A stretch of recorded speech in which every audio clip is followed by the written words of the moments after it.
Il y avait du monde, beaucoup de monde, dimanche 8 mai à l'auditorium Régnier 3. La salle était archi-comble, les spectateurs mélomanes étaient venus certains de très loin pour assister à un concert qui promettait d'être exceptionnel. Ce fut le cas. Après des œuvres de Takemitsu et de Grieg, l'Orchestre Philharmonique de Monte-Carlo a interprété, sous la direction du chef japonais Junichi Hirokami, le concerto pour violon opus 61 de Ludwig van Beethoven, avec un soliste universellement reconnu comme l'un des meilleurs musiciens au monde et souvent désigné comme le plus grand violoniste vivant, Maxim Vengerov. Applaudi, acclamé par un public survolté, Maxime Vengerov était aussi très entouré, après le concert, dans les coulisses, félicité, embrassé par ses amis, ses admirateurs, parmi lesquels Gianluigi Gelmetti, le directeur artistique et musical de l'Orchestre Philharmonique de Monte-Carlo, Kazuki Yamada, qui va lui succéder, Jérôme Delmas, le nouveau conseiller délégué artistique, et de nombreux amis du célèbre violoniste. Pour moi, jouer à Monaco, c'est jouer en maison. On vit ici avec ma famille. On a deux filles, 3 ans et 4 ans et demi. Et pour moi, cet orchestre, c'est que jouer à la maison.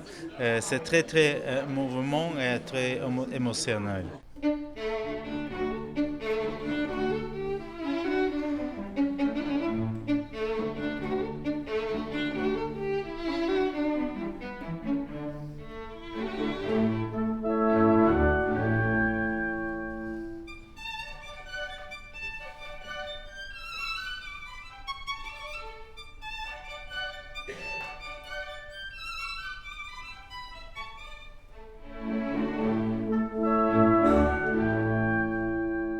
Vous êtes fêté dans le monde entier puisque vous êtes considéré comme l'un des meilleurs violonistes aujourd'hui.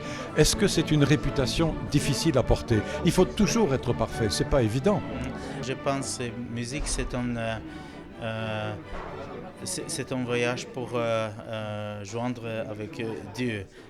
C'est un long voyage qui n'est jamais fini. Et musique, j'ai fait musique par tout le monde. Je suis modeste, ambassadeur de belle musique comme joue Beethoven ou Tchaïkovski ou Ravel, toutes les compositions pour tous les publics.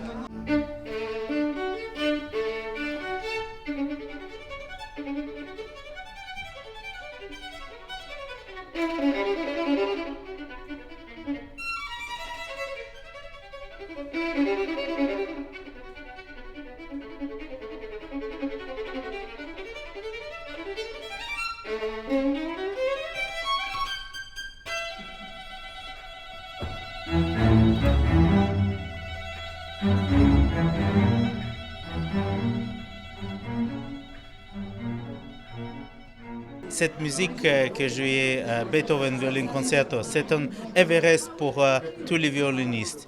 C'est une autre dimension pour musiciens. Pour être sur la scène, jouer avec l'orchestre Beethoven Concerto, il faut avoir beaucoup d'expérience, pas seulement comme violoniste, musicien, mais aussi dans la vie.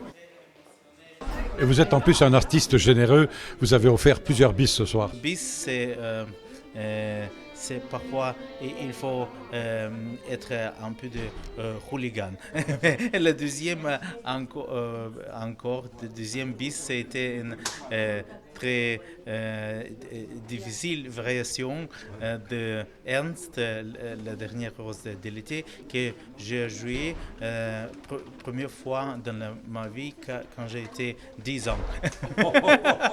Extraordinaire, extraordinaire. Et vous avez fait un triomphe avec cette variation. Quand est-ce qu'on aura le plaisir de vous voir à Monaco ou en France, dans la région? Vous êtes partout dans le monde. Je suis ici toujours. Comme j'ai le temps entre concerts, c'est mon base avec famille. Et je suis très content d'être ici.